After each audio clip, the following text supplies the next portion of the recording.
All right, you guys, we're going to go ahead and get started here. If there's three pieces of advice I could give you guys, it would be, as first-year referees, it would be wear your uniform properly, run out on the field, and blow your whistle loud. Just focus on those three things. And we talked about confidence before. These three things will help with confidence and selling your call as well. Okay? Three simple things that anyone should be able to do, right? These three things right here: wear your uniform, run, and blow your whistle loud enough for everyone to hear. When I coach referees, that's one of the common things that I see is simply not blowing your whistle loud. You know, a little tweet. That's simple. So blow your whistle loud enough so that everyone can hear it and it's clear what you're calling. Okay?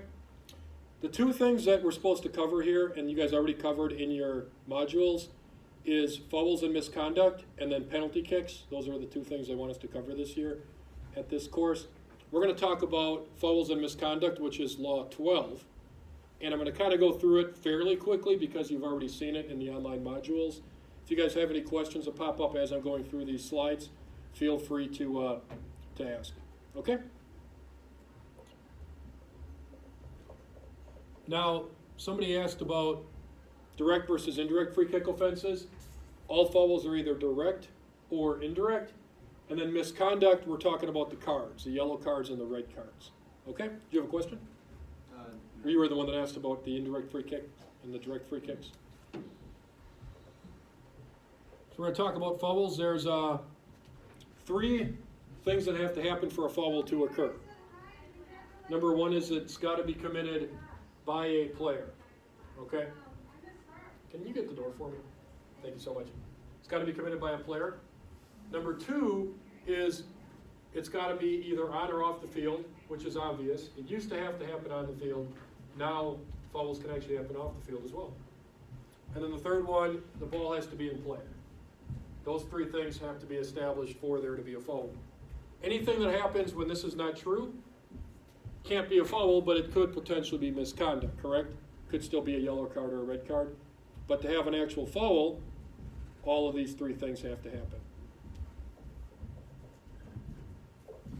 Direct free kick fouls and indirect free kick fouls.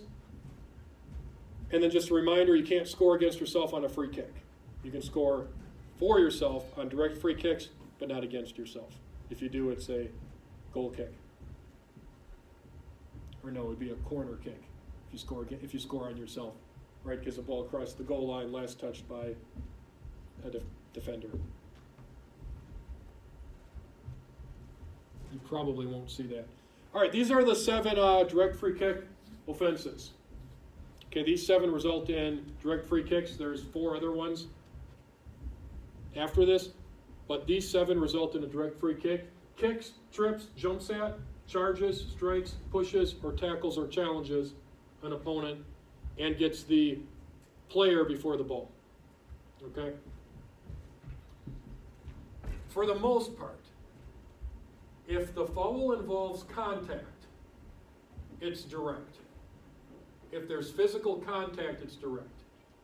Okay? If your foul involves contact, it's going to be a direct kick for the most part. That's kind of like a comfortable thing that I like to say to referees is it direct or indirect? Was there contact? Yes? Direct. Okay?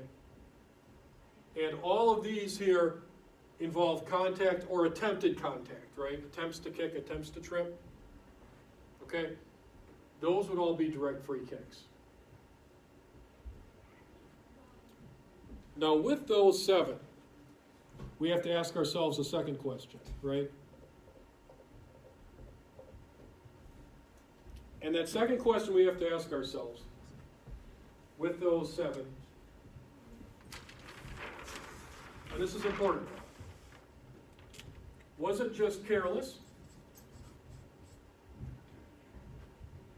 In other words, did it just happen? But there wasn't really any brutal intent or reckless intent with it.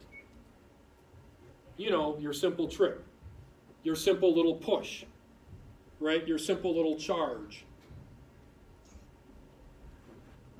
We see that all the time in soccer, right? You see something that was unfair to a team, you call it, but there doesn't necessarily have to be a card that goes along with it, right? We've all seen that before. Those are going to be careless. If those 7 happen and you decide it's just careless, then you call it, you blow your whistle, you give the team the kick, and you move on. Okay? Those we're just going to consider careless. And that's just simply not showing attention, lack of attention. Perhaps it was not brutal or reckless, but it just didn't show good attention to what the matter was, and you're just going to call it a careless foul. No card.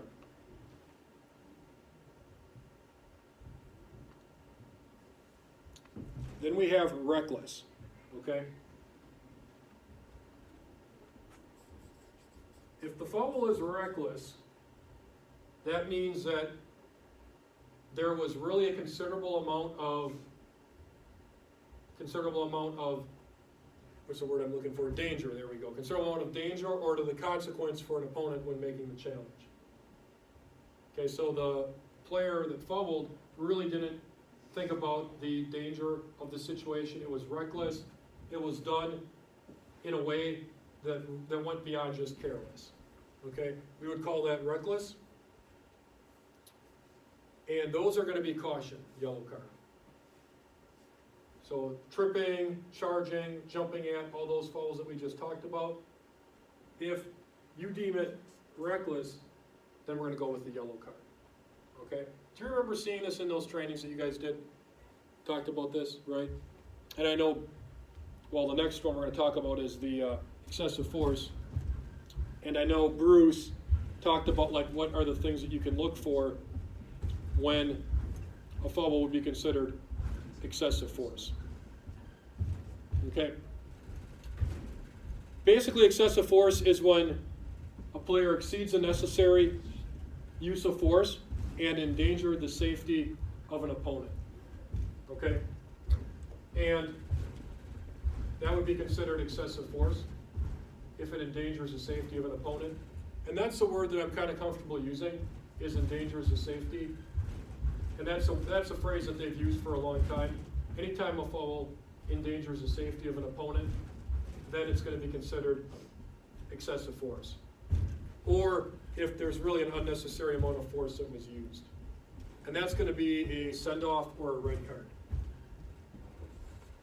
I'm just going to go EF, red card. All right? Can I ask you a question? Yeah. Oh, okay. And I turned on the light, so it's reserved for you all day. Okay. What are they doing upstairs? Is They're doing a morning workout. A morning workout. is that just feet jumping?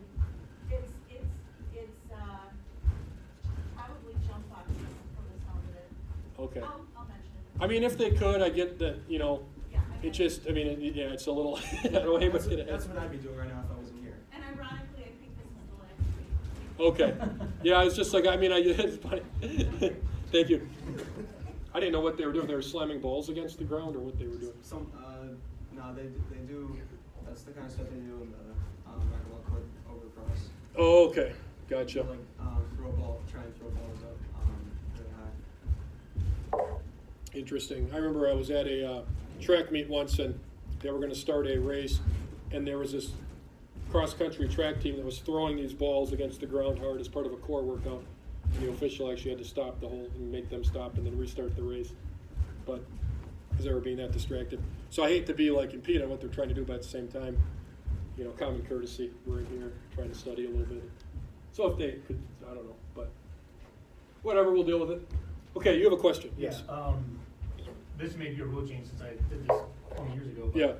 I remember there being a rule that it's an automatic red card if you commit a careless or reckless foul, if you're the last defender. So like if I pass all the defenders and I'm going towards the goal and the last defender or the second last defender catches up to me and trips me from behind, but I have a clear goal for an opportunity. We're going to get to that. So that's misconduct. Okay, so that's not a red card? It is, but we're going to get to it in misconduct. Okay. Yep, so we're only talking right now, we're focusing just on the fouls. Okay, And then next section is the misconduct, which is the cards. got it. No, it's good. It's a good question. Well, the rules have changed a little bit, so like some of these things that I. Yeah, remember and not- they added one thing to that a couple of years ago that now makes us even have to think a little more about it, but we'll talk about that one. Player must be sent off if the tackle or challenge endangers the safety of an opponent or uses excessive force, right? Those are the two criteria that we look for. And then they're sent off, which is a red card. Okay, these four are also direct free kick offenses.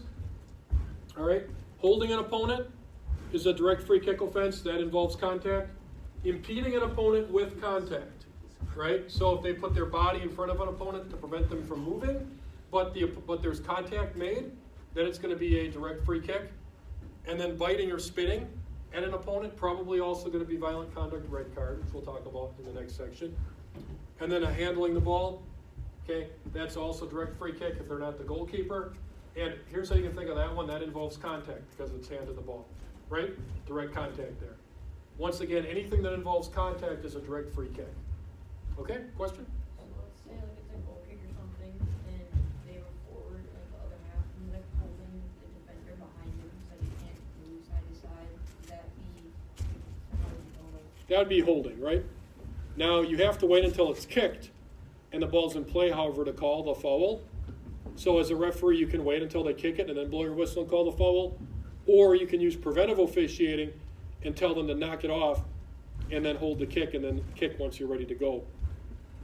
Or you can, if it's really blatant and obvious and bad and you've warned them several times, you could even stop the game, issue a caution for unsporting behavior, and then you could restart the game after that with the restart that you had. So a couple different ways to handle that, right? You can only call a foul once the ball's in play, though. So you have to wait until it's kicked before you can actually call them for the foul on that.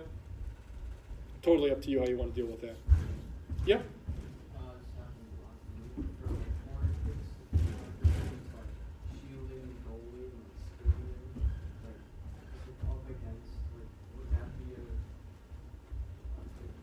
You have to wait until it's kicked to call the foul. Same type of thing. You can stop the game, tell the players to knock it off. You can wait until he or she kicks it and then call the foul. You can stop the game and just warn them all and say stop doing that and then restart. You can stop the game, issue a caution. If you feel someone really deserves a yellow card, you can do that. But you can't really nail them for a foul unless they kick the ball and it's in the air. Make sense? Okay. Any other questions? In other words, in soccer, once the restart's established, that restart has to happen. You can't take it away from a team. Once they kick it, then you can. Okay? Again, anything that involves contact is direct free kick.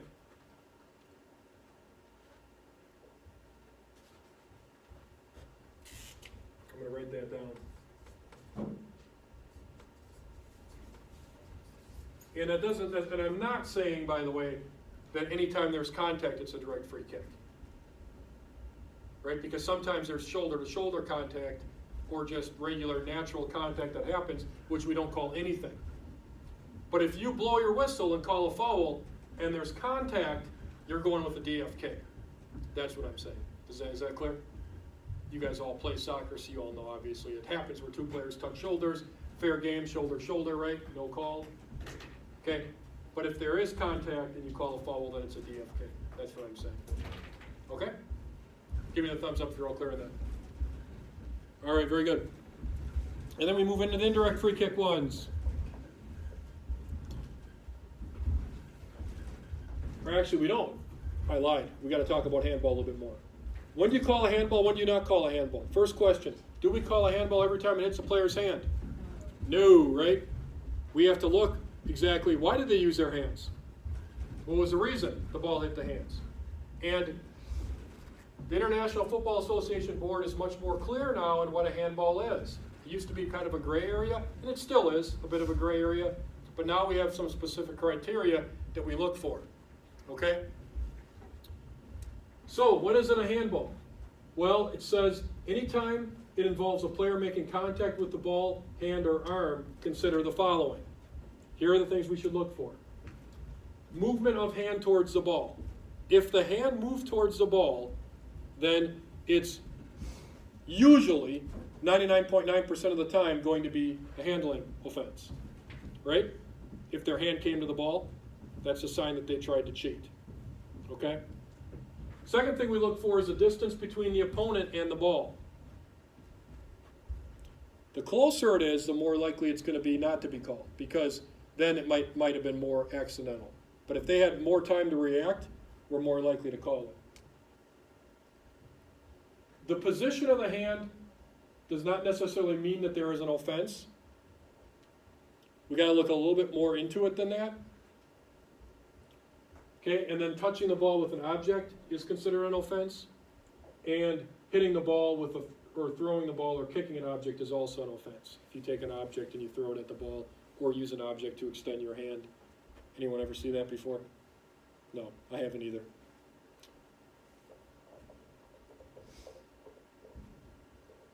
Questions to look for. Is the player making themselves bigger? Okay, if I'm like this, am I making myself bigger? Yeah. What about this? Yes. If the ball hits my hand, are we probably going to call this? Yes, we are, right? Position, is it natural or unnatural? We're looking for position. Where are your hands typically going to be? Is the soccer player able to do this during the game? Not necessarily. It's natural that they're like this for balance. You're running like this, right? Your hands are going to be moving up and down. That's all natural. But look, where were their hands? Was it a natural position or was it an unnatural position? Okay, you guys are all players right now, or coaches. You know normal hand position. Okay, think about like where your hand position would be in various situations, right? If it's unnatural, it's more likely to be a handball. Benefit. Did the player benefit by denying an opportunity to the other team? Okay, if it hits the hand and they benefited in some way, we're more likely to call it. Okay, and especially if it creates a goal-scoring opportunity for them, we're going to call it as a handling offense. Or if they gain a tactical advantage by such an unnatural position. Again, if they gain a tactical advantage or some sort of advantage because of it, then again, we're more likely to call it. Okay? That's not perfect, but it still helps us out a little bit with things to look for as we think about what's handling offense, what's not handling offense. Okay? Distance to the ball and reaction time as well. Okay? Talked about that before. How much time did they have to react, right? And then was the hand or arm moved into the path of the ball? Once again, did the hand come there to block the ball, right? That's a clear handling offense. Okay, any questions on that? Yep. So what if it's kicked at your hand? If it's kicked at your hand, it would most likely not be a handling offense unless the hand was in an unnatural position. Make sense? So if you establish, for example, you're gonna protect yourself, right? Like if you're gonna protect yourself like players do, or like this, then that's typically gonna be not called, right? Because it's kicked at their hand. But if it's kicked at their hand and they're like this, or like this, then we're probably gonna call it, right? And there's of course gonna be some gray area there. But typically kicking at someone's hand is not gonna be a offense. Do they try to do that in Brazil to try to get, bless you, to try to get PKs? Oh, they do all kinds of things, yeah. Do they try? Was that one of the techniques that they use? Kick it at the defender's hands to try to get a PK? Not necessarily. Not necessarily. Yeah, I'm sure that that's been done. I'm sure it has too. Any other questions regarding handling offense? All right, direct free kick, taken where the foul happened, unless it happens in the penalty area. Then it's against the defense, and it's a PK. Or if it happens in the goal area, and then it would be taken, and it's awarded to the defending team in the goal area. In other words, it's going out, then it can be taken anywhere in the goal area, like a goal kick. Make sense? Nothing new there. Any soccer player should know that one, right? Those are the direct ones. Then we have the indirect free kick ones. And the indirect free kick ones are going to be the fouls that you call in which there was no contact. Okay? Those are going to be the IFK ones. Those are going to be the ones. And the common one, one of the common ones at least, is a dangerous play, right? Impeding without contact. Can you impede a player without contact? Yes. Preventing the keeper from releasing the ball with their hands. All three of these didn't involve any contact. Those are all indirect free kicks.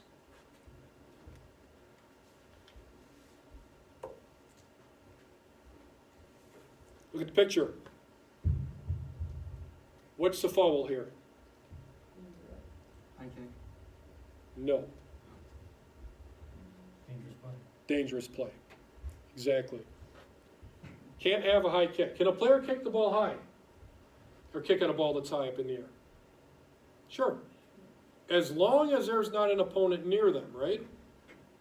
As long as it doesn't affect an opponent. As long as an opponent's not adversely affected. The bicycle kick. Beautiful play in soccer, right? Is it legal? Of course it is, right? When does it become a dangerous play? Defender right next to them. If there's an opponent right there and the opponent is affected because of it. That's the key thing. You can only have a dangerous play if an opponent is affected by it. In other words, the opponent wasn't able to play it or stepped away from it. You know, if I'm like, and I go, whoa, I gotta back away. Right? Then you'd have a dangerous play.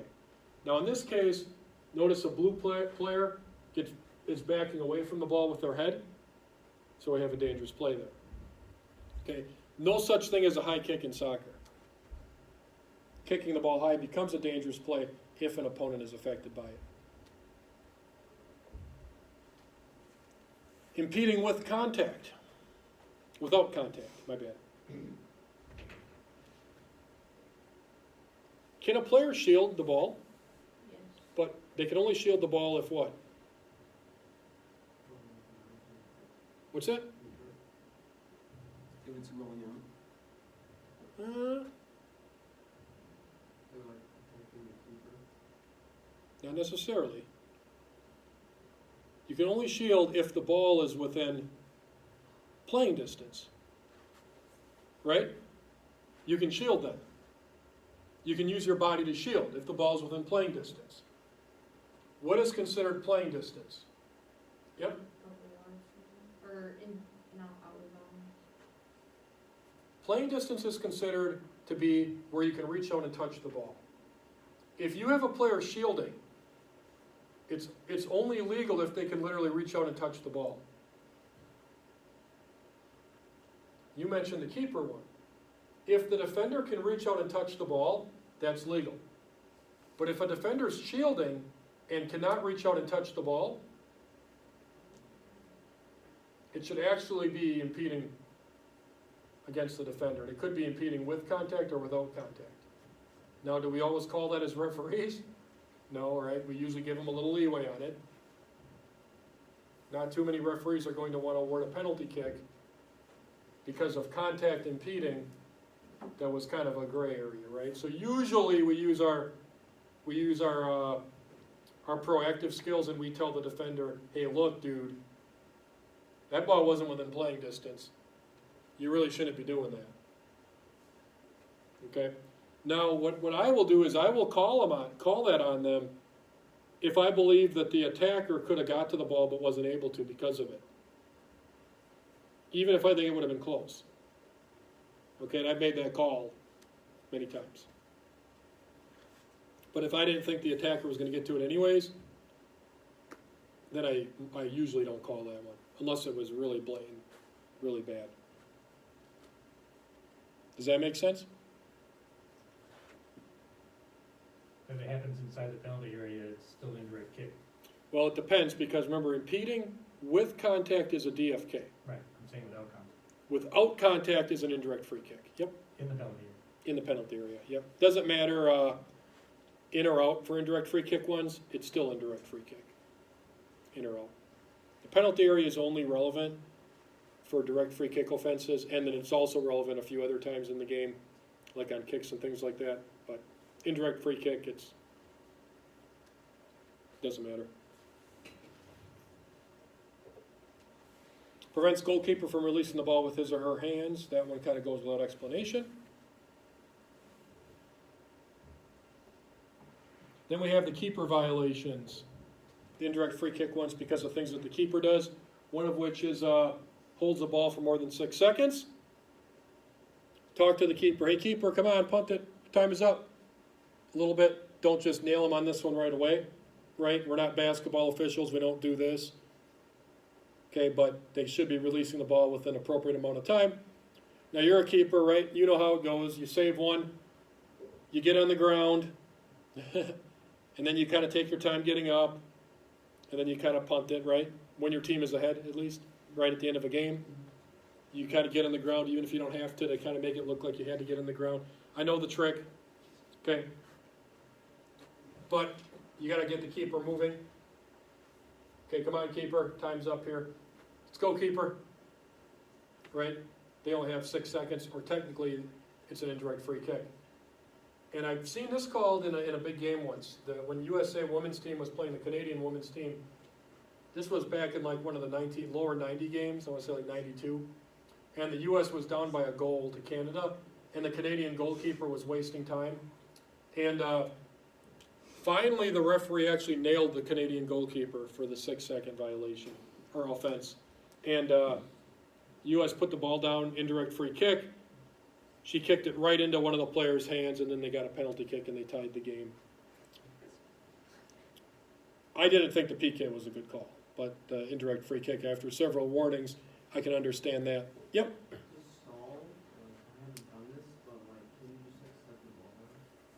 As a keeper? Yep. You can then set the ball down, but now you can't pick it back up.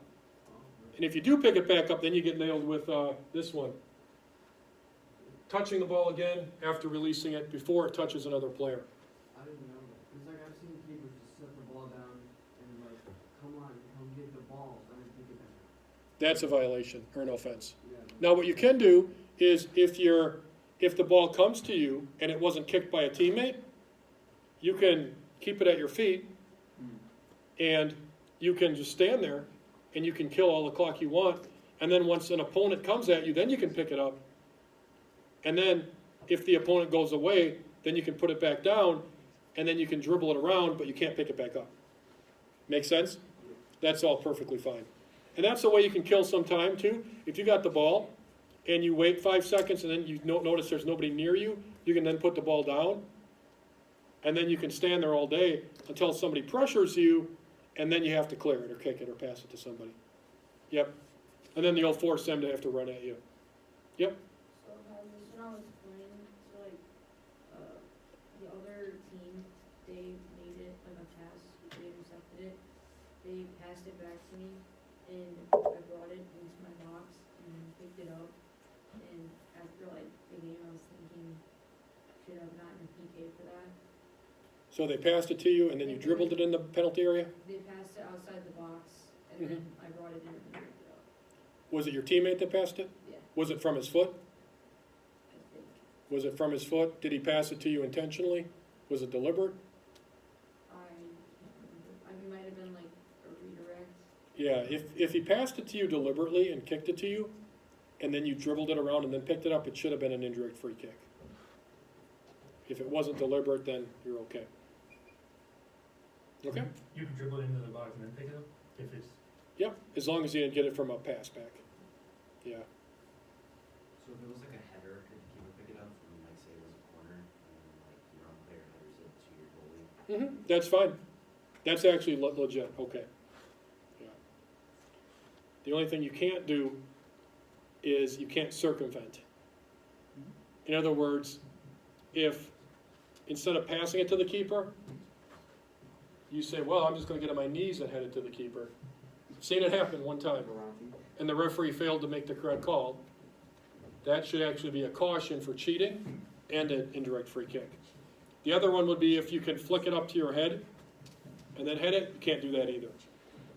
That header would have to come from another player. All right? And then the other two, it's been deliberately kicked by a teammate. We talked about that one, right? You can't pick up a ball if you're a keeper and it was deliberately passed to you by a teammate, or receiving it from a throw-in by a teammate. Questions on that?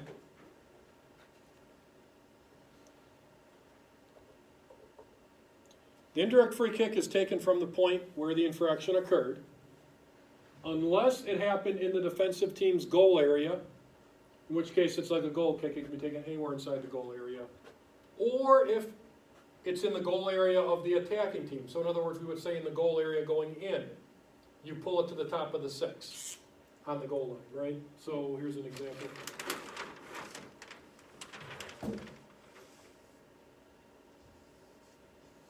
You have an indirect free kick fraction or offense. Used to be an infraction, now it's an offense. As an instructor, I have to really watch my terminology. I don't call it the box, I call it the penalty area. I don't call it the sideline, I call it the touch line, the goal line. This is the goal area. Let's say you have an indirect free kick offense that occurs right here. Say the keeper holds the ball for more than 6 seconds, and you've warned him several times. You don't take the kick here, going in. You take the kick at the top of the 6, right there. And then the defending team has to be either 10 yards away, or they can be on the goal line between the posts only.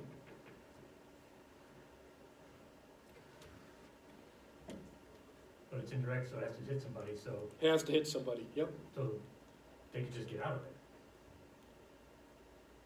Well- Ain't nobody in there. Here's what you could do though. If I'm a attacking team here and I'm a coach, I would, and I don't care what the age level is, I would coach my team. Anytime you have a free kick here going in, I want you to put the ball down. I want somebody to just tap it. Then I want someone on my team to then dribble it in and kick it in. Okay? And I would instruct them to do that. Because they can take that kick whenever they want. They don't have to wait for anybody's permission, unless it's a penalty kick. That's the only time they have to wait for permission.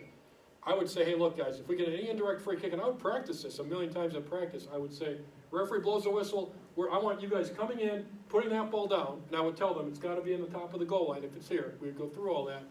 I want someone to put it down. I want someone to just tap it, a little tap. Then I want somebody else to just take it and slam it in the goal. But nobody ever does that.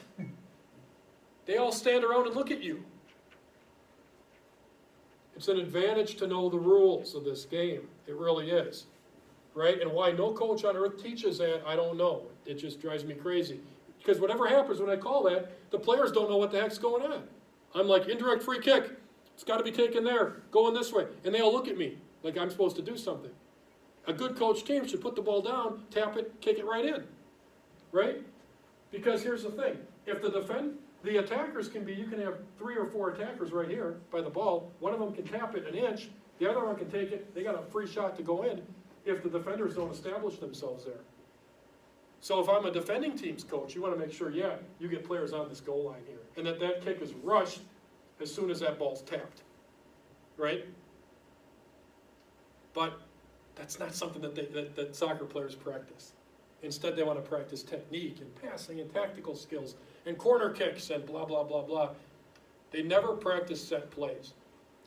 And just to further my frustrations with that, you could do so many creative things on free kicks. You really could. If you had a free kick right here going this way, you could set up so many cool plays.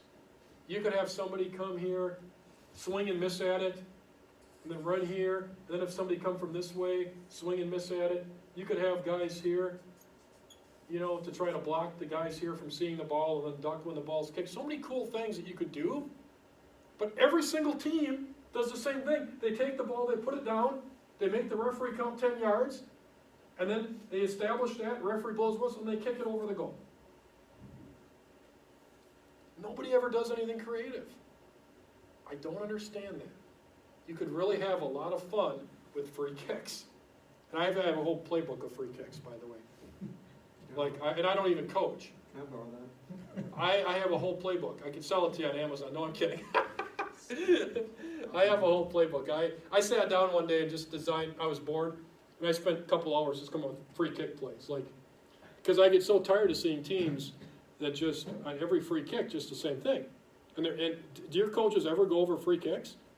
No. Do you have plays, or you have somebody on your team that takes it, right? We have, You have somebody who puts the ball down, who's your kicker, who's going to kick it. we have and- plays for corners. Yeah, But We that's, play everything. you could make all kinds of cool plays on free kicks, but nobody ever wants to spend any time on that, and nobody's ever coached how to deal with these quick kicks like that. Yep. So, with one of like the games that we played recently, there was a free kick like maybe a couple yards just outside the box, and their line, their wall, they already went back like 10 yards or Yeah. maybe something like that, and so, cause like our coach told us, you don't have to like wait for the ref to like set a wall, so if you don't ask me to shoot right away. So we did, and we scored it, and without asking the ref for distance, he called it back and said it was a goal kick. Well, the question there is, so a team has a right to a free kick, for sure. Okay, a team always has a right to a free kick. A quick free kick, unless it's a penalty kick, that's the only exception. But other than that, the team has a right to take the quick kick. Okay, the other exception, I guess, technically be kickoffs. Gotta wait for the ref signal on kickoffs. But the other kicks, you can take it quickly, okay? And if you do choose to take the quick kick, and you take it, and you kick it into a defender who's walking away, or who's near it, it's still play on. You can't beg for the yellow card and the re-kick then. Okay? So that's your choice. Now, the question for in your case would be, did the referee stop the game for some reason? For example, if they thought that, if the referee interpreted that you guys wanted your 10 yards. We didn't say anything. Like, we got the ball, Mhm. and we had one guy come from like the other side of the field, was he wanted to take it. So right when he got there, he like just set the ball up and just shot it. Yeah, it sounds like you guys got the short end of the stick in that one. Yep. So like say someone like, if you see like someone faking injury, would that be like misconduct? Oh, gosh, yeah. If you know it's a faking an injury, that's a caution. We'll get into that in the next section.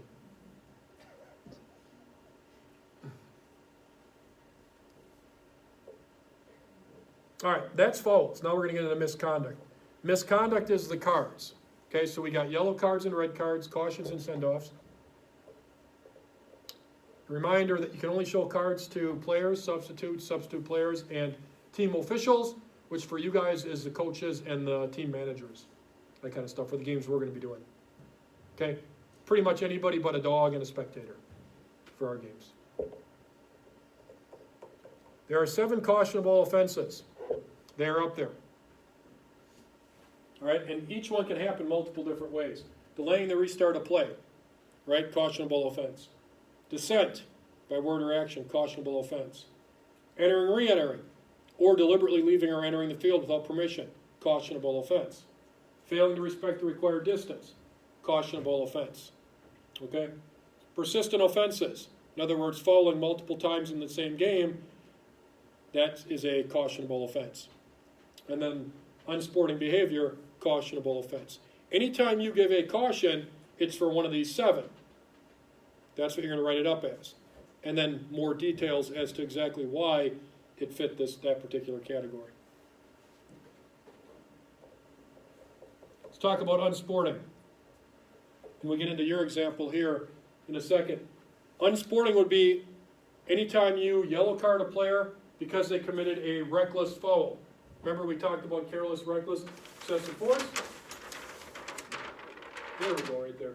Reckless is a yellow card for unsporting. It's considered a form of unsporting. Okay? Anytime a player commits a foul that stops a promising attack, okay? In other words, a lot of times we call that like a tactical foul. That is going to be considered unsporting. In other words, a team had an attacking opportunity and he was held up, or she was held up. Or the player stuck out an arm to prevent the ball from going to someone who had an opportunity to potentially dribble it down the field some more and score. If a player commits a foul to prevent an obvious attack, that's a cautionable offense. Even if it's not reckless, it can just be a simple careless, but it stopped a promising attack, that's going to be a caution. Handling to stop a promising attack is a caution as well. Handling to score a goal is a caution. Anyone ever tried to score a goal with their hands before if you played? Okay, if you do, that's a yellow card on sporting, even if the goal was not scored. Attempting to deceive the referee by pretending to be injured or by pretending to be fouled. Now, if you call simulation on a player, there generally speaking should not have been contact. In other words, you generally you can't nail a player for simulation if there was actual contact. Okay? Now, you technically could nail them for this though, if they exaggerate the severity of it. So if a player gets tapped a little bit or pushed a little bit with the shoulder, or I guess maybe that's not the right term to say push with the shoulder, but a fair charge with the shoulder, we'll say that. And they hit the ground and pretend like they got nailed. That could still be a caution for exaggerating the seriousness of it, unsporting. But simulation, there's typically no contact, and the player fakes like they got fouled. Okay? Yep. So, let's say you're playing with someone that has like a cast with like some other stuff on, and they're attacking, and you're like trailing them, and they like, instead of running like a normal way, they accidentally go like wide, and they hit you, and you go down. Is that still considered a foul, or is that considered like? I would say if the arm swings like that, and that caused the player to go down, you would just consider that careless, in my opinion. And again, a lot of times, the nature of the game, the temperature of the match in terms of like, is it a heated match, is it calm, the age level, the skill level, the type of game is going to go into play there. Okay, I was doing an alumni game one time, and I had this guy that went to Mexico to play soccer in the game because he was, he had just gotten back. So he was a really serious soccer player. And he was out there in this alumni game. Now let's think about this. It's an alumni game. Okay, you've got people out there in their 40s and 50s that haven't played in a while, many of which are going to be hitting, ice after the game, taking ibuprofen and all that kind of good stuff. They're out there trying to have a good time, and you got this guy out here who still thinks he's out in Mexico playing professional soccer. And he's slamming people with his shoulder. And finally I called him on it. I'm like, okay, that's enough of this today. And I called him on, and he was all mad at me. And I said, hey, look, dude, I know you're out professional in Mexico and went to Mexico to play professional soccer. We're not out on that field today. You're going to just have to put away your ego for this 30-minute game and realize that, yes, in an alumni game, when safety is top priority, like it always is, but when it's even more top priority, that's going to be a foul today. Whereas out on a professional game, yes, I understand that is shoulder-to-shoulder legit contact. So a lot of times it depends on the nature of the game and the age level and things like that. I think that story kind of does a good job really hitting home to the point that it all depends on the game that you're playing. Okay? I think we got more in sporting. Changing places with the goalkeeper without permission or during play is a caution. Lack of respect for the game. Anytime a player tries to cheat, for the most part, that's going to be considered unsporting. If they're trying to cheat, break a rule, and get away with it, that starts to kind of show disrespect for the game. Plays the ball when leaving the field or after given permission to leave. If a player asks if they can leave to treat an injury, but then yet they go right after the ball, that would be considered caution. Verbally distracting an opponent during play or restart. In soccer, they're technically not supposed to yell, ah, right before the player kicks it. I see that all the time. Technically not supposed to be allowed. That is a cautionable offense. Makes unauthorized marks on the field before the game or during the game. Used as a deliberate trick to get the ball back to the goalkeeper. We talked about that before with flipping the ball up and heading it, or going on their knees and heading it. Those are more examples of unsporting. There's more. There's a whole list of them here. We'll talk about the top one when we get to red cards. We'll just move on to the celebration of the goals. If their goal celebration involves any type of inappropriate gestures, or the celebration involves spectators, which then causes safety or security issues, okay, probably not going to see that in your typical youth games. If they remove their shirt or cover it with their head to celebrate a goal,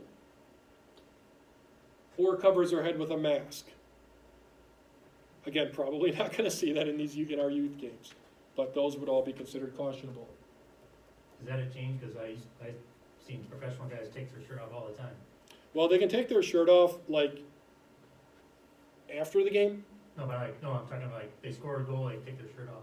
Yeah, that's why they changed it. Oh, okay. They didn't like all that was going on. Yeah, it was considered just inappropriate and not part of the game to remove the jersey. All right, questions on cautions? Yep. If you still, I know like this happens a lot, like after the game when people are like shaking hands, they'll be like annoying or like just not do it or like say stuff in your ear. Could you still like card them? It depends what they did. You can still card them. So the answer to your question is yes. Now, would I ever force someone to participate in the handshake and then give them a yellow card if they didn't? No. Well, like not like that, but like But- if they like rude and stuff like that. But yeah, if during the handshake they say they spit on their hand and then, try to get that kind of tactic, or say something, insult someone, insult you, confront you after the game, you absolutely have the right to show them the cards. Coaches or players or spectators. Or not spectators, or substitutes, I meant. Any other questions?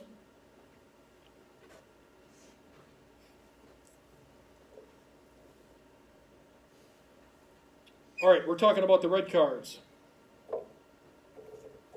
7 red card offenses. So we have 7 yellow and 7 red. Serious foul play, violent conduct, right? What's the difference between the two? Yep.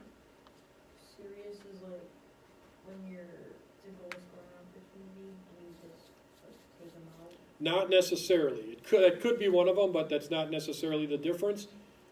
Serious foul play versus violent conduct, what's the difference? Anybody think they know? Yep. Maybe like pushing someone's leg or the serious like punching someone. Okay, kind of. Not quite. We got to get a little bit more to that. Anybody else? Yep. Like, you trip somebody for serious foul play, or like, you kind of it, or like, I guess, and violence is just like starting fun. Okay. You were partly right. Yeah, starting a fight would be violent.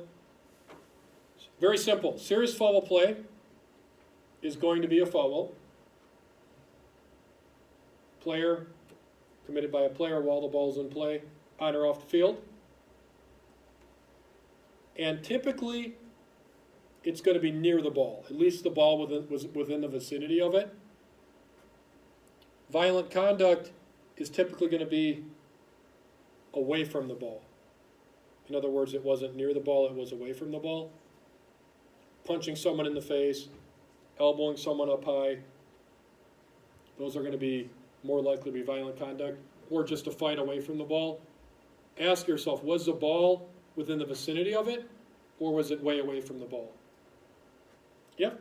So I know this is on my team, we have like some really short guys and some really tall people. So like in game, if you have like a really tall defender against someone short, and like his elbow is like almost his head height and stuff, and so we accidentally like get some on his shoulder like that head. The key thing that you told me there was accidentally. Because you said accidentally, it wouldn't be considered violent conduct. Yep. Based on the word accidentally that you used. As it happens on the field, it gets harder and harder to evaluate, right? So if he actually wanted to clock him in the face, yes, then it's violent conduct. But if he's just running and he runs into his elbow, than just, yeah, you could call it careless foul if you wanted to, or you could just call it play on, it was accidental. Totally up to you. If you felt it was careless, deserved a free kick, you could still call it, yep. Language that's directed at somebody else, that's offensive, insulting, or abusive, is a red card, right? But it's got to be directed at somebody, or at least at a group of people. You know what I mean? Like, an example would be calling someone a name, whether it's the referee or an opponent or a teammate or a spectator. Or, like if they score a goal and then they just yell some type of profanity that was directed at a particular group of people or a person. Even if they necessarily weren't there, but maybe it was a big political statement. You know, something like that would be considered offensive, insulting, or abusive. If they just say an F-bomb out loud, without being directed at someone, say because they miss a shot, I don't think that should fall under offensive, insulting, abusive. Some people might disagree with me, but it wasn't directed at somebody. I would say that would be unsporting. You could classify that as unsporting caution, but for me to be offensive, insulting, abusive, it really needs to be directed at another player. Kind of like the same idea with the violent conduct directed at another player or person, right? Spitting at another person. And then we get into the ones you were asking about before. Denying an obvious goal-scoring opportunity by deliberately handling the ball. For this to be the case, you have to believe that the ball would have went in the goal had that player not done that. If you believe that the ball would have went in the goal, or would have been close to going in the goal, then you're going to nail him for that. That's a red card. Typically, if it's a defender and they use their hand and it's not the goalkeeper and the ball would have went in the goal, that's what it is. If the goalkeeper was back there and would have been able to make a play at it, then there's less likely that it would be. It still could be, but there's less likely. Denying an obvious goal-scoring opportunity by an offense punishable by a free kick. Denying an obvious goal-scoring opportunity. They had a direct path at the goal. They were going to have a huge opportunity to score, and they were then taken out. That type of thing.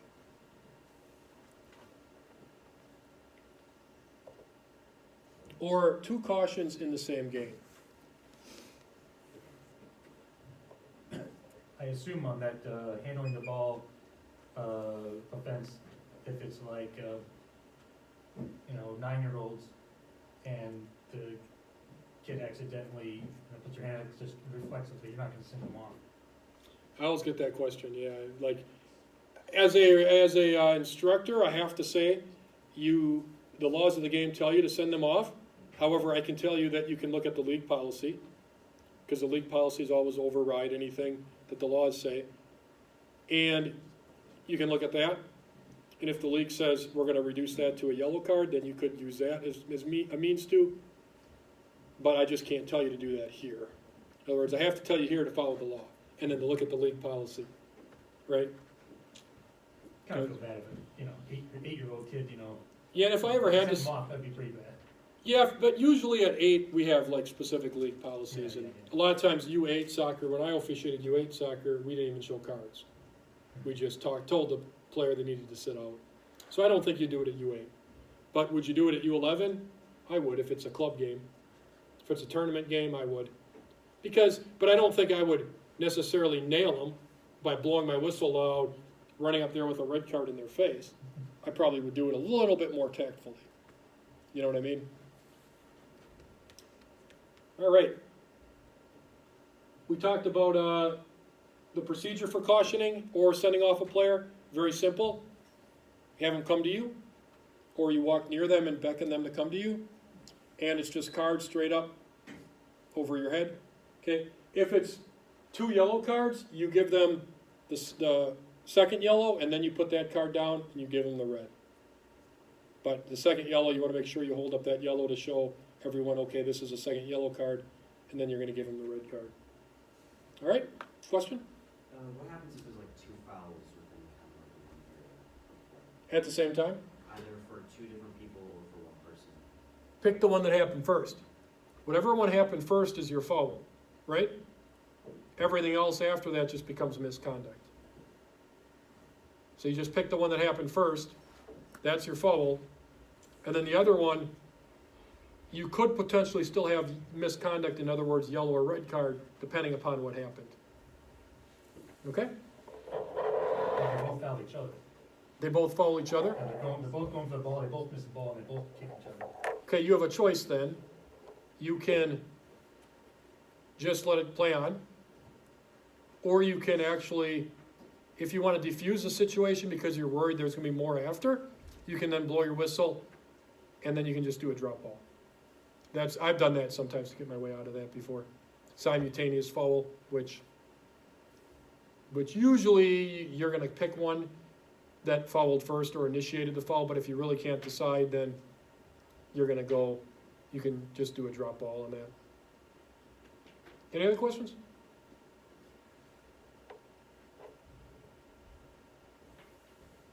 All right, well, we got about, it's about 10 o'clock now, so we'll take 10 minutes and we'll resume at about 10:10.